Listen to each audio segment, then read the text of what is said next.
आप देख रहे हैं मिड कैप मंत्र। और एक खबर जो हमने आपको सुबह में दी थी कि देखिए एनिलाइन ऑयल का जो इंपोर्ट है वो बड़े पैमाने पर भारत में होता है और उस पर एक एंटी डंपिंग ड्यूटी सरकार लगाना चाहती है। आलोक प्रियदर्शी खबर लेकर आए थे।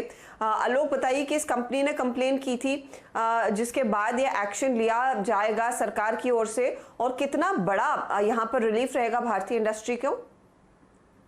बिल्कुल, देखिए जीएनएफसी है, Gujarat Narmada valley fertiliser and chemical limited, इसने मेनली शिकायत की थी सरकार से कि जो एनिलीन ऑयल का बड़े पैमाने पर चाइना और दूसरे कंट्री से इंपोर्ट हो रहा है उससे डोमेस्टिक इंडस्ट्री को काफी नुकसान हो रहा है। और इसी कंपनी की शिकायत पर, जीएनएफसी की शिकायत पर director general of trade remedy ने जनवरी में जांच शुरू की थी। करीब 6 महीने की बड़ी ही डिटेल जांच की है और जांच के बाद 51 पेज की रिपोर्ट अपनी सौंपी है वाणिज्य मंत्रालय को। और उस रिपोर्ट के आधार पर वाणिज्य मंत्रालय ने अब वित्त मंत्रालय से ये सिफारिश की है कि इन कंपनियों पर, जो कि ज्यादातर चाइना से इंपोर्ट होते हैं और साल भर में करीब देखें तो 90 से 95 हजार मीट्रिक टन का एनिलीन ऑयल का इंपोर्ट होता है, उसमें से 98% चाइना से होता है। और उसमें भी एक कंपनी है वानहुआ लिमिटेड, उससे बहुत ज्यादा इंपोर्ट होता है। तो उस कंपनी पर और बाकी जो चाइनीज कंपनी है उन पर एंटी डंपिंग ड्यूटी लगाने की बात की है। वानहुआ पर करीब $56 प्रति मीट्रिक टन के हिसाब से, और जो बाकी दूसरी कंपनियां हैं उन पर $151 प्रति मीट्रिक टन के हिसाब से एंटी डंपिंग ड्यूटी लगाने की ये सिफारिश कॉमर्स मंत्रालय ने की है।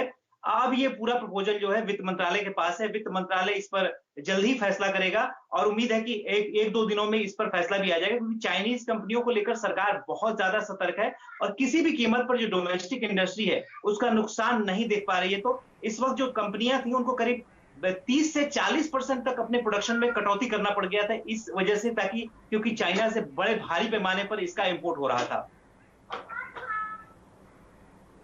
जी हाँ, चाइना से बड़े पैमाने पर इंपोर्ट होता है और इस समय सरकार हर कोई कोशिश कर रही है कि डोमेस्टिक इंडस्ट्री को तवज्जो दे, उसको पहले प्रोटेक्ट किया जाए। और जीएनएफसी ने इनफैक्ट पहल की थी, इसीलिए हम स्टॉक को भी लगातार इसका जिक्र कर रहे हैं सुबह से। दरअसल जीएनएफसी के पास करीब 35,000 टन प्रति साल की क्षमता है एनिलाइन ऑयल को मैन्युफैक्चर करने की। कंपनी के मैनेजमेंट ने ऐसी टिप्पणी भी दी थी और ये मीडिया रिपोर्ट सामने पहले निकल कर आई। अगर आप गूगल करेंगे आपको ये जानकारी आसानी से मिल जाएगी कि इसी पर्टिकुलर प्रोडक्ट की ये कैपेसिटी जो है दरअसल बढ़ाने वाले हैं। तो वहां पर एक बहुत बड़ा स्कोप है। और अगर इस कंपनी ने पहले ही जाकर सरकार को कहा था कि देखिए ये चीन से जो माल आ रहा है हमारे बिजनेस पर भारी असर डाल रहा है, तो इस कंपनी में ही सबसे ज्यादा पहले वो रिलीफ आती दिखाई देगी। इसीलिए स्टॉक की हम चर्चा कर रहे हैं। 155 तक के लेवल्स आ चुके हैं।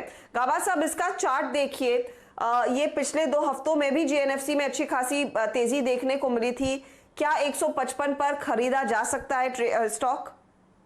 जी हाँ, खरीद सकते हैं, क्योंकि 150 जो है बहुत ही स्ट्रॉन्ग सपोर्ट जोन है, इसलिए उसके नीचे स्टॉप लगा दे जीएनएफसी का 150 के नीचे।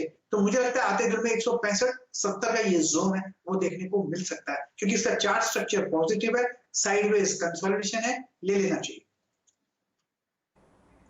ओके, तो कंसोलिडेट कर रहा है, मौका दे रहा है आपको तेजी करने का। 150 आपके लिए सपोर्ट का काम करेगा।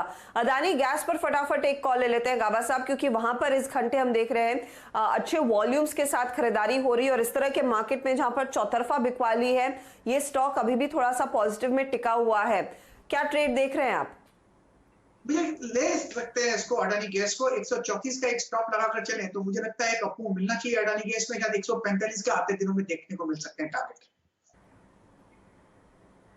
ओके, तो यहां पर भी एक अपमूव की पूरी गुंजाइश। देखिए 3.5% ऊपर एक काउंटर ट्रेड में। एक और स्टॉक एपेक्स फ्रोजन पर गाबा साहब अगर आपकी नजर गई हो, क्योंकि मैं वॉल्यूम्स देख रही हूं एपेक्स के, अवंती के बहुत ही बढ़िया देखने को मिल रहे हैं। अच्छे वॉल्यूम्स पर दरअसल स्टॉक भागा है। एपेक्स तो वैसे भी 10% ऊपर है। इस ट्रेड को होल्ड करेंगे या फिर प्रॉफिट बुक करेंगे? मेरे ख्याल से होल्ड करना चाहिए, क्योंकि एपेक्स फूड मुझे अच्छा लगता है। फ्रोजन फूड ब्रेकआउट मिला है, करेक्शन था वो खत्म हुआ और फ्राइडे के बाद एक कंटिन्यूएशन अप हुआ है। स्टॉप लगाने तो लगा सकते हैं। एक 252 का फ्रेश ट्रेड भी यहां पर लॉन्च बनता है विद स्टॉप ऑफ 252, टारगेट 280 के ऊपर। 252 के स्टॉप लॉस के साथ इस ट्रेड को आप होल्ड करें या फिर नई पोजीशन भी ले सकते हैं। चलिए इस बीच खिलाड़ी नंबर 1 का अपडेट भी आपकी स्क्रीन पर लेकर आएंगे फटाफट। भले ही मार्केट 200 पॉइंट नीचे हो, निफ्टी की मैं बात कर रही हूँ, और 850 अंकों की गिरावट से ज्यादा का झटका लगा हो निफ्टी बैंक पर, हमारे जानकारों का प्रदर्शन पॉजिटिव है। इस हफ्ते मैदान में है कुणाल रामबिया, रुचित जैन और साथ ही साथ इस समय मानव चोपड़ा। और देखिए 4.4% के रिटर्न्स रुचित ने अपने नाम कर लिए हैं और रुचित के पोर्टफोलियो में सभी बाय कॉल थे। एलेंबिक, NFL और अपोलो हॉस्पिटल तीनों पर बाय कॉल दिया था। कुणाल है 3.5% तक के रिटर्न्स के साथ, इनका DLF चोला पर सेल था, HUL पर बाय था।